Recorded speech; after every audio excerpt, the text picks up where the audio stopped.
Village Pulcherla sir, Anantapur district. 2 years back heart hole ఉందని మా బాబుకి సర్జరీ చెప్పించాం సార్ హైదరాబాద్ లో. బట్ 2 years నుండి బాబుకి ఎలాంటి రిజల్ట్ కనిపించలేదు సార్. వాక్ చేయడం గానీ, స్పందించడం కూడా, ఎవరైనా పిల్లల దగ్గర ఆడుకోవడము అలాంటిది ఏది చేయలేదు సార్. వెస్టేజ్ కంపెనీ వల్ల ఒక మేడం మాకు సలహా ఇవ్వడం వల్ల ఇంగివా పౌడర్ 3 months కంటిన్యూ చేశాం సార్.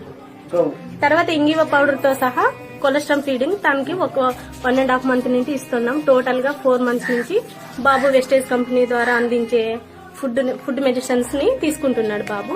దానివల్ల బాబు నడవగలుగుతున్నాడు, బాగా ఆడుకుంటున్నాడు, అందరిలాగా ఉన్నాడు సార్. ఇప్పుడు ఎంత ఖర్చు పెట్టారు మేడం? 2 lakhs పెట్టాం సార్ బాబుకి. బట్ ఎలాంటి రిజల్ట్ కనిపించలేదు.